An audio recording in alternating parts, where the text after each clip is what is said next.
Subscribe करिए हमारे channel target UP TET CTET को और बेल आइकन को दबाइए। हेलो फ्रेंड्स, मैं रेनू स्वागत करती हूँ आप सभी भावी अध्यापक एवं अध्यापिकाओं का आपके अपने channel target UP TET CTET में। दोस्तों, जैसा कि हमने आपको बताया था कि हम आपकी रिवीजन क्लासेस स्टार्ट करने जा रहे हैं। दोस्तों, आज से आपकी रिवीजन क्लासेस हमने स्टार्ट कर दी हैं और यहाँ पर आप देख सकते हैं हम लोग आज आप लोग का जो सेकेंड पेपर है शिक्षण अधिगम, इसके अंतर्गत फर्स्ट चैप्टर के अंतर्गत आप लोगों के सभी बहुविकल्पी क्वेश्चंस को हम करवाएंगे। दोस्तों, यहाँ पर हम चैप्टर वाइज आप लोगों को पढ़ा रहे हैं, आप लोग का रिवीजन करवा रहे हैं ताकि आप लोग का कोई भी प्रश्न छूटे ना और सभी प्रश्न को लगातार आप लोग कवर करते हुए अच्छे से पढ़ते हुए चलें। इससे पहले हम लोगों ने बाल विकास को पढ़ा दिया है, संस्कृत विषय को भी पढ़ा दिया है। उनके भी वीडियोस की लिंक आपको डिस्क्रिप्शन बॉक्स में मिल जाएगी, आसानी से आप रिवीजन क्लासेस को देख सकते हैं। और दोस्तों, रिवीजन क्लासेस बहुत ही फायदेमंद होती हैं आप लोग के एग्जाम की दृष्टि से। तो चलिए हम स्टार्ट करते हैं आप लोगों के शिक्षण अधिगम विषय में। सबसे पहला क्वेश्चन है, शिक्षण की प्रकृति है। ऑप्शंस हैं कला, विज्ञान, कला एवं विज्ञान दोनों, या फिर इनमें से कोई नहीं। दोस्तों, जो शिक्षा होती है या शिक्षण होती है वो कला और विज्ञान दोनों के अंतर्गत होती है। आप सभी को अच्छे से पता है कि जब बच्चे पढ़ते हैं हाई स्कूल इंटरमीडिएट में साइंस वर्ग अलग अलग हो जाता है, कला वर्ग अलग हो जाता है। तो शिक्षण की जो प्रकृति होती है वो कला और विज्ञान दोनों से मिलकर के बनी हुई है और दोनों ही प्रकार से बच्चे शिक्षा ग्रहण करते हैं। तो इस तरीके से ऑप्शन सी जो यहाँ पर है कला एवं विज्ञान दोनों, ये बिल्कुल सही ऑप्शन है।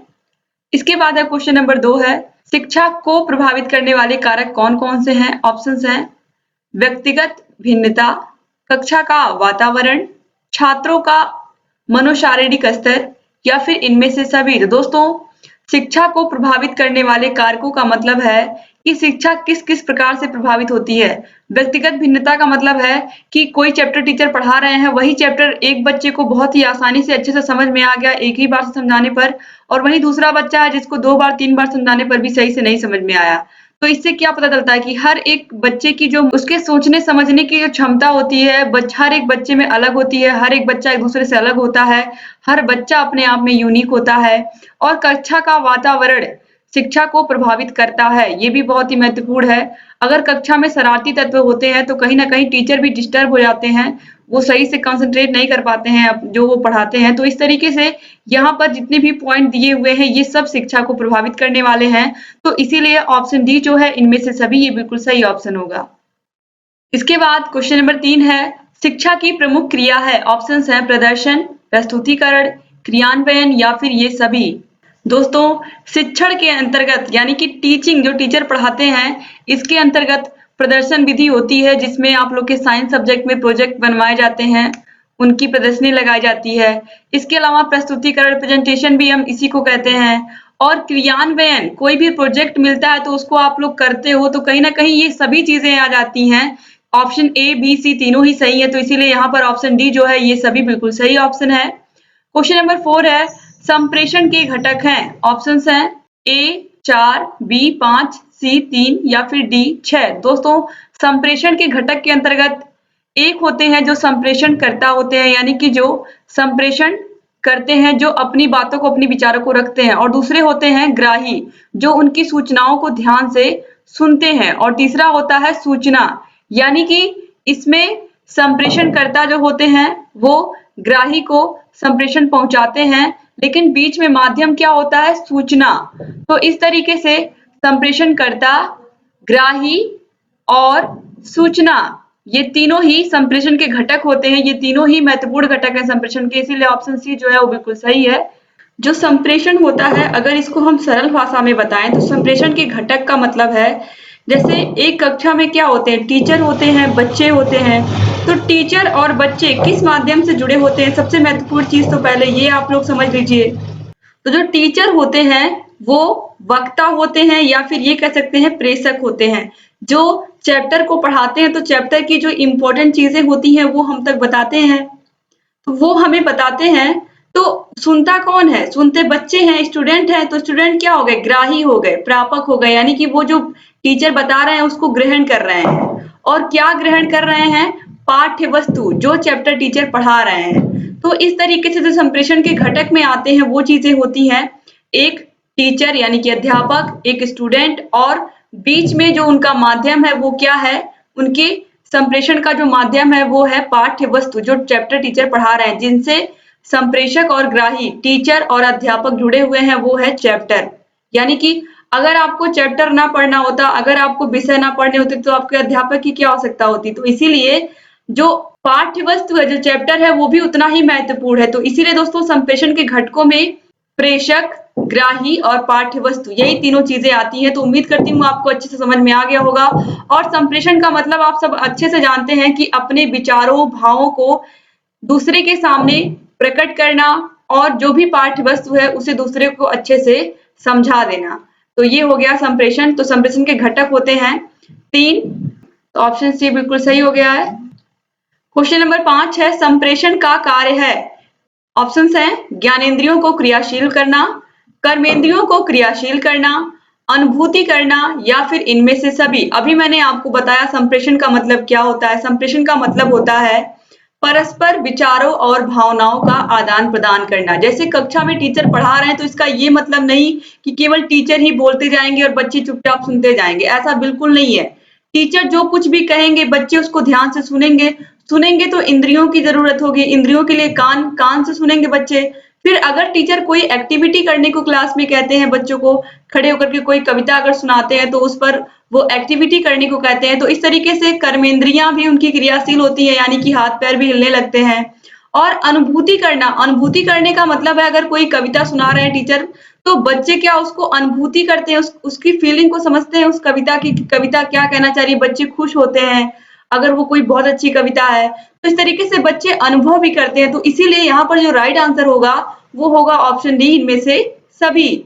इसके बाद क्वेश्चन नंबर 6 है, कक्षा में संप्रेषण का प्रारूप होता है। ऑप्शंस हैं शाब्दिक, अशाब्दिक, ए व बी दोनों या फिर डी लिखित संप्रेषण। दोस्तों कक्षा में जो संप्रेषण का प्रारूप होता है वो शाब्दिक और अशाब्दिक दोनों होता है। अब शाब्दिक और अशाब्दिक का मतलब क्या होता है आप लोग ये समझ लीजिए। शाब्दिक का सिंपल सा मतलब है कि आप बच्चों को शाबाश, बहुत अच्छे, अगर बच्चा कोई अच्छा काम किया तो आप उसको बोल करके आप शाबाशी दे रहे हो। और अशाब्दिक का मतलब बच्चे ने कोई बहुत अच्छा काम किया तो आप उसको पुरस्कार दे रहे हो, पुरस्कार स्वरूप आप उसको कुछ भी दे सकते हो। आप कोई शील्ड दे दिया, आपने कोई मेडल दे दिया, उसको कोई टिफिन बॉक्स दे दिया, जो भी आपके पास अवेलेबल है। तो ये तो हो गया अशाब्दिक, मतलब बिना आपने कुछ बोले ही उसकी प्रशंसा बिना किए उसको पुरस्कार दिया।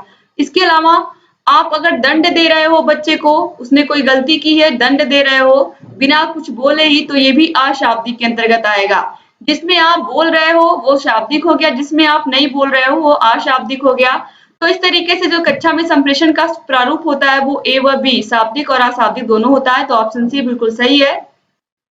क्वेश्चन नंबर 7 है, संप्रेषण का अर्थ है विचारों का सुनना, विचारों की गहनता, परस्पर विचारों एवं भावनाओं की साझेदारी करना या फिर लिखित संप्रेषण। दोस्तों राइट आंसर यहाँ पर है ऑप्शन सी, परस्पर विचारों एवं भावनाओं की साझेदारी करना। इसको मैंने ऑलरेडी आपको समझाया कि एक टीचर कक्षा में बच्चों को कोई भी चैप्टर पढ़ा रहे हैं, कुछ समझा रहे हैं, तो बच्चों को अगर नहीं समझ में आए तो बच्चे भी उठ करके उनसे पूछ सकते हैं। तो इस तरीके से परस्पर विचारों और भावनाओं की साझेदारी होती है। इसमें दोनों लोगों का एक्टिव होना क्लास में बहुत जरूरी है, चाहे टीचर हो या स्टूडेंट हो। तो इसीलिए राइट आंसर यहाँ पर ऑप्शन सी हो जाएगा। इसके बाद क्वेश्चन नंबर 8 है, शिक्षण का सामान्य सिद्धांत है प्रेरणा का सिद्धांत, रुचि का सिद्धांत, ए व बी दोनों या इनमें से कोई नहीं। तो दोस्तों प्रेरणा का सिद्धांत और रुचि का सिद्धांत दोनों ही शिक्षण के सामान्य सिद्धांत हैं। तो ऑप्शन सी ए व बी दोनों बिल्कुल सही है। क्वेश्चन नंबर 9 है, शिक्षण सूत्र का प्रभाव पड़ता है।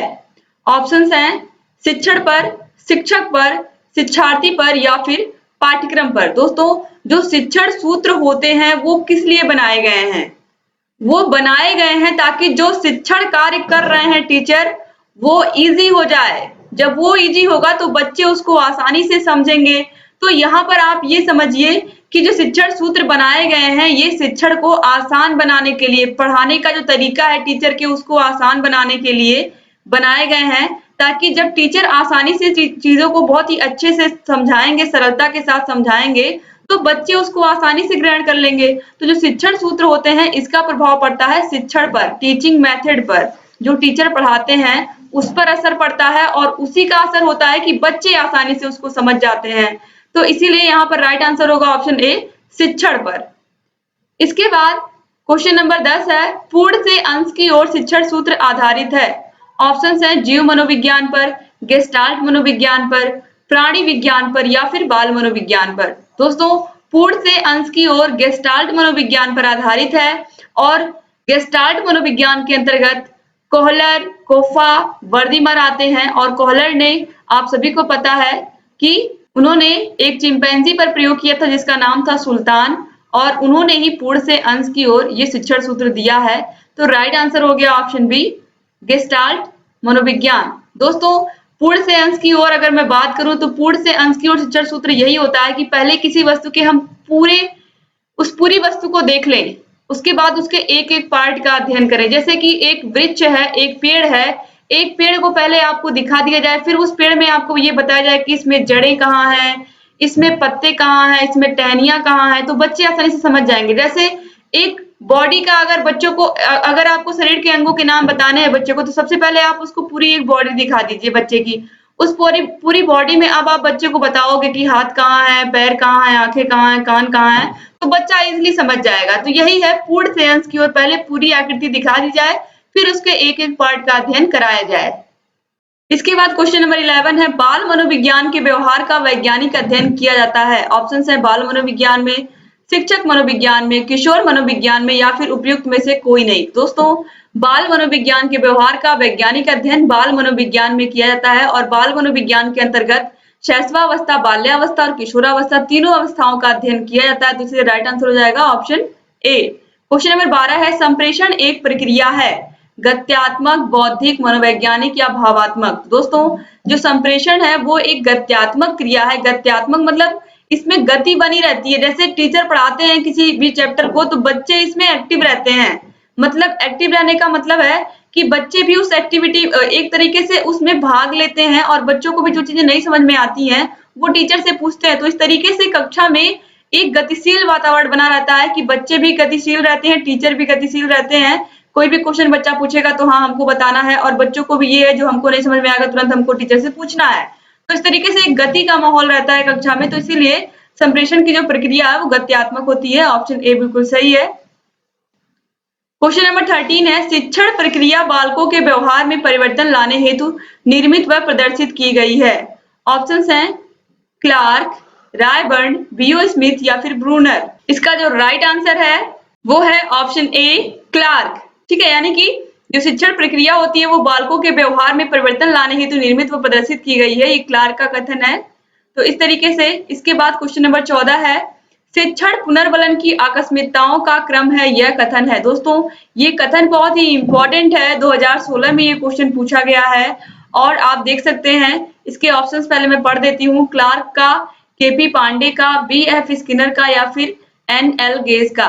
तो शिक्षण पुनर्वलन की आकस्मिकताओं का क्रम है, तो इसका सही आंसर है स्किनर। ठीक है, ऑप्शन सी बिल्कुल सही है और ये स्किनर का बहुत ही प्रसिद्ध कथन है, तो इसको आप याद रखिएगा। एग्जाम में निश्चित रूप से पूछ सकता है आप लोगों के, और एक बार पूछा हुआ है इसलिए इंपॉर्टेंट क्वेश्चन है। इसके बाद क्वेश्चन नंबर 15 है, शिक्षण का प्रमुख अर्थ है मार्ग प्रदर्शन, सिखाना तथा सूचना देना, प्रेरित करना, क्रियाशीलता व संबंध स्थापित करना या फिर उपरोक्त सभी। दोस्तों, शिक्षण के ये सभी कार्य हैं, बच्चों को प्रेरित करना, बच्चों के मार्ग का प्रदर्शन करना यानी कि बच्चों को गाइड करना, बच्चों को क्रियाशील बनाना, बच्चों से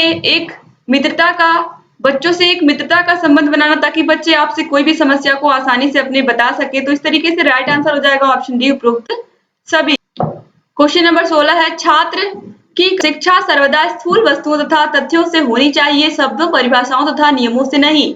यह परिभाषा दी है। ऑप्शन है पेस्टालॉजी ने, जॉन ड्यूबी ने, रूसो ने या फिर अरस्तु ने। तो दोस्तों, इसका जो राइट आंसर है वो है ऑप्शन ए, पेस्टालॉजी ने दी थी। और दोस्तों, ये जो पूरा कथन है ये बहुत ही इंपॉर्टेंट है और बहुत ही आसान भी है। छात्रों की जो शिक्षा है वो सर्वदा स्थूल वस्तुओं तथा तथ्यों से होनी चाहिए, ना कि शब्दों, परिभाषाओं तथा नियमों से। यहाँ पर कहने का मतलब स्पष्ट रूप से यही है कि बच्चों को रटने वाली शिक्षा नहीं देनी चाहिए, बच्चों को ऐसी शिक्षा देनी चाहिए जो बच्चे समझे। स्थूल वस्तुओं का मतलब है जो उनके आसपास जो वस्तुएं उनको दिखाई दे रही हैं। स्थूल का मतलब यही होता है, स्थूल का मतलब आप मूर्ति समझिए कोई, जिसको बच्चे देख सकते हैं, छू सकते हैं। तो इस तरीके से अगर इन वस्तुओं से बच्चों की पढ़ाई होगी तो बच्चों को रटना नहीं पड़ेगा, और इस तरीके से शब्दों, परिभाषाओं, अगर नियमों को ही केवल हम पढ़ाएंगे तो बच्चे केवल रटना ही सीखेंगे, बच्चे पढ़ना नहीं सीखेंगे। तो इसलिए बच्चों की जो शिक्षा होनी चाहिए वो स्थूल वस्तुओं से होनी चाहिए, ऐसी वस्तुओं से होनी चाहिए जो उनके आसपास मौजूद हो। तो राइट आंसर हो जाएगा option A, pestology. Question number 17 है, करके सीखने के सिद्धांत पर आधारित शिक्षण विधि है।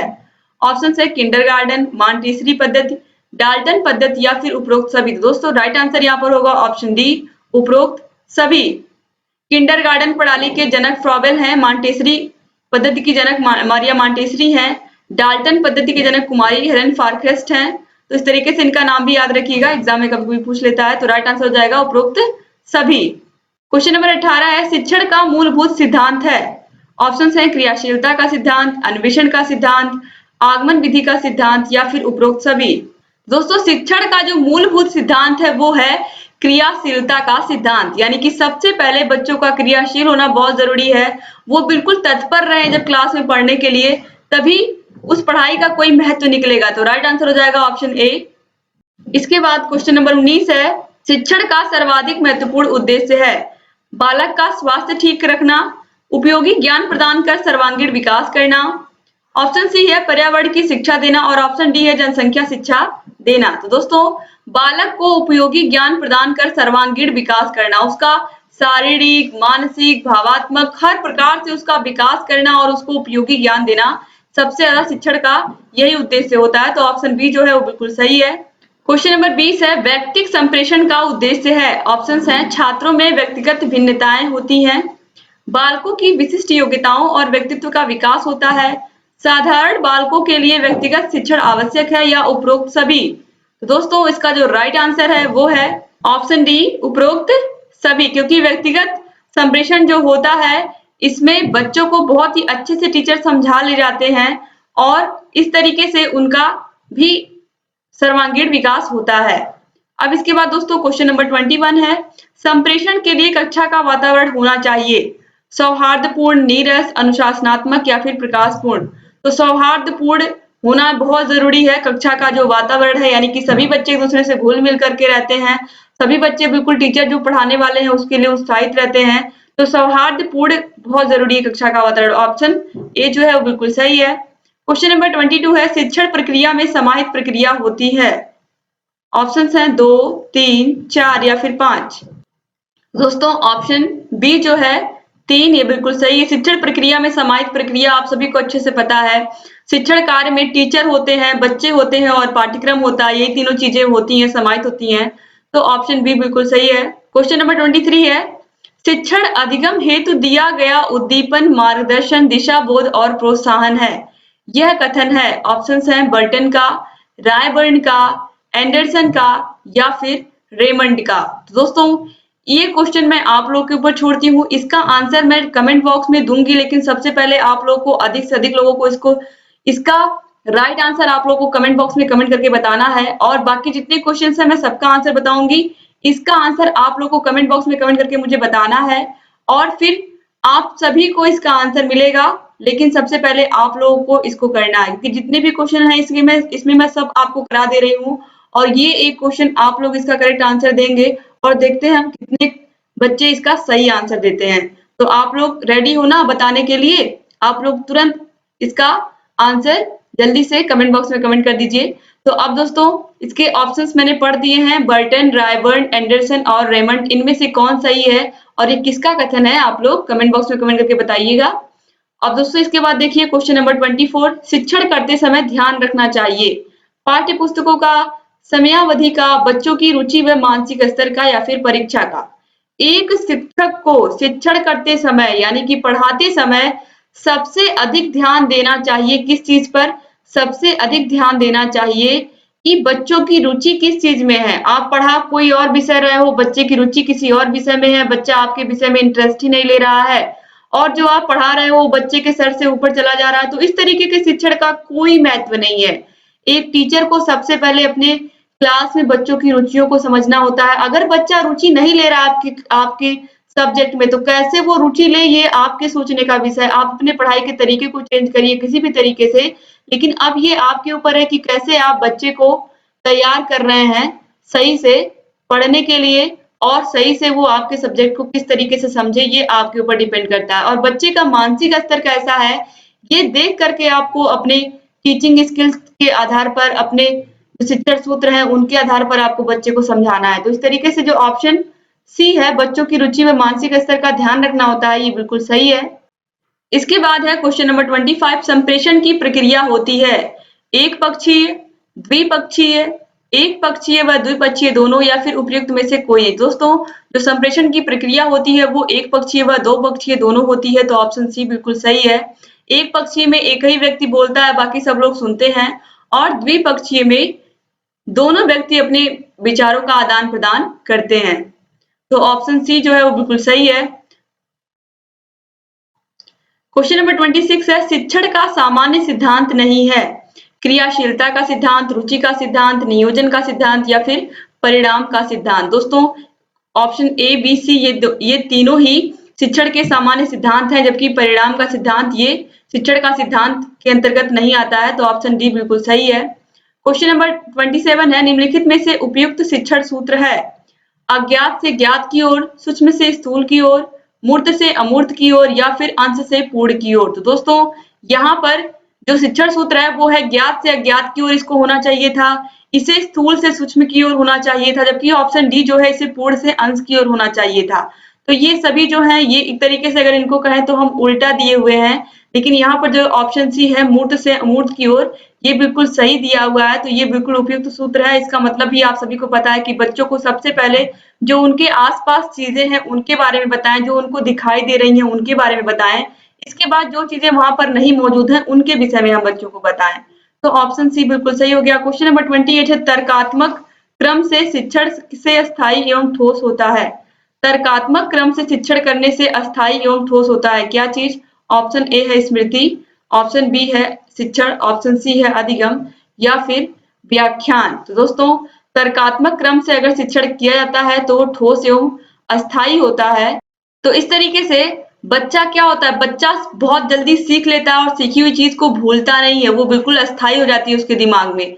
तो इसका मतलब यहाँ पर जो ऑप्शन सी है अधिगम, ये बिल्कुल सही है, और अधिगम का मतलब सीखना होता है, ये भी आप सभी लोग जानते हैं। इसके बाद अब क्वेश्चन नंबर 29 पर आते हैं। छात्र की शिक्षा सर्वदा स्थूल वस्तुओं तथा तथ्यों से होनी चाहिए, शब्दों, परिभाषाओं तथा नियमों से नहीं।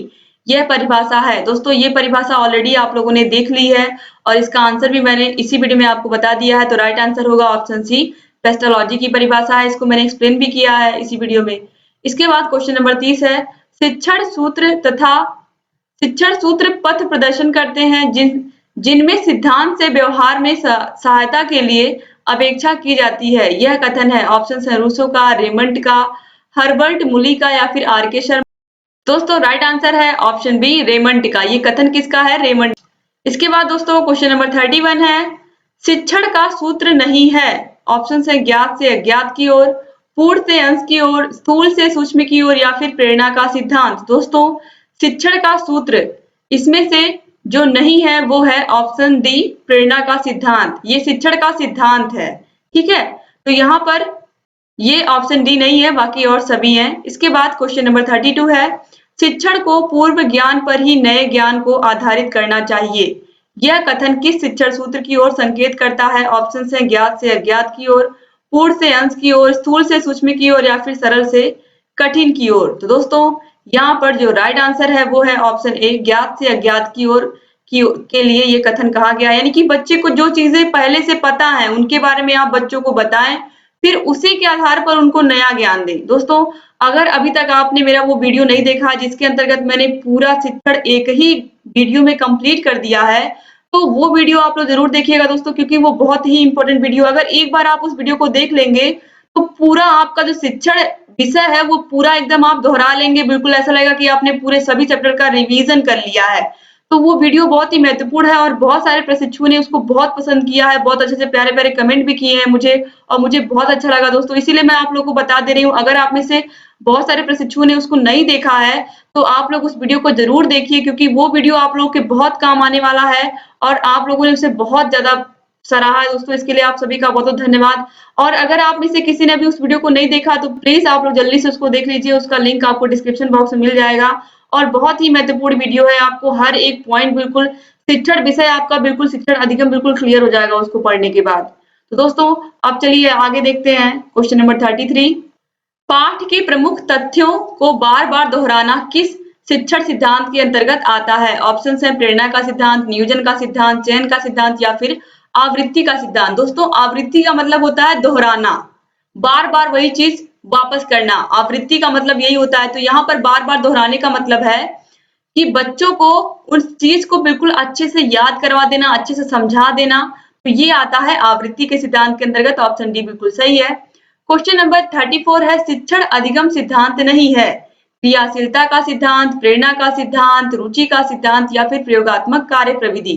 तो दोस्तों शिक्षण अधिगम सिद्धांत नहीं है, ये है प्रयोगात्मक कार्य प्रविधि। इसके अलावा क्रियाशीलता का सिद्धांत, प्रेरणा का सिद्धांत, रुचि का सिद्धांत, ये सब शिक्षण अधिगम के सिद्धांत हैं। तो ऑप्शन डी बिल्कुल सही हो जाएगा। अगले क्वेश्चन से पहले दोस्तों मैं आप लोग को याद दिला दूं कि अगर अभी तक आपने हमारे चैनल को सब्सक्राइब नहीं किया दोस्तों तो प्लीज सब्सक्राइब कर दीजिए और बेल आइकन को जरूर प्रेस कर दीजिए, जिससे हम जो भी नई वीडियोस बनाते हैं उसका नोटिफिकेशन आपके पास समय से पहुंच जाए और आप लगातार हमारे सभी वीडियोस को ऐसे ही देखते रहें। तो दोस्तों उम्मीद करती हूँ कि आपको आज का वीडियो अच्छा लगा होगा। चलिए लास्ट क्वेश्चन हम देख लेते हैं। संप्रेषण के घटक हैं प्रेषक, संदेश, ग्राही या फिर उपरोक्त सभी। तो दोस्तों राइट आंसर होगा ऑप्शन डी उपरोक्त सभी। और इसको अच्छे से मैंने आपको समझा भी दिया है। प्रेषक का मतलब टीचर, संदेश का मतलब जो चैप्टर वो पढ़ा रहे हैं उनका पाठ्यक्रम, और ग्राही का मतलब जो बच्चे ग्रहण कर रहे हैं यानी कि स्टूडेंट्स। तो इस तरीके से दोस्तों आप लोगों ने कंप्लीटली पूरा यहाँ पर पढ़ लिया 35 क्वेश्चन चैप्टर नंबर 1 से। और उम्मीद करती हूँ कि आप को इनमें से बहुत सारे क्वेश्चन आपको एग्जाम में देखने को जरूर मिलेंगे। तो दोस्तों ऐसे ही हमारे चैनल से बने रहिए, सभी वीडियोस को देखते हुए रहिए। आपको शिक्षण अधिगम विषय के सभी वीडियोस इस वीडियो के नीचे डिस्क्रिप्शन बॉक्स में मिल जाएंगे। इसके अलावा जितने भी सब्जेक्ट का हमने स्टार्ट कर दिया रिवीजन क्लासेस, उनका भी लिंक आपको डिस्क्रिप्शन बॉक्स में मिल जाएगा। आप सभी वीडियोस को देख सकते हैं और आपको जहां कहीं भी कोई भी समस्या है आप कमेंट बॉक्स में कमेंट करके हमें बता सकते हैं। दोस्तों आप लोग का वीडियो में शुरू से लेकर अंत तक बने रहने के लिए बहुत बहुत धन्यवाद। आप लगातार हमारे चैनल से ऐसे ही बने रहिए और सभी वीडियोस को देखते हुए रहिए। दोस्तों आगे चल करके हम आपको UP TET, super TET, C TET सबकी तैयारी करवाएंगे। तो लगातार आप हमारे चैनल से ऐसे ही बने रहिए और सभी वीडियोस को देखते हुए रहिए। तो एक बार फिर से आप सभी का बहुत धन्यवाद। मिलते हैं नेक्स्ट वीडियो में दोस्तों, तब तक अपना ख्याल रखिएगा।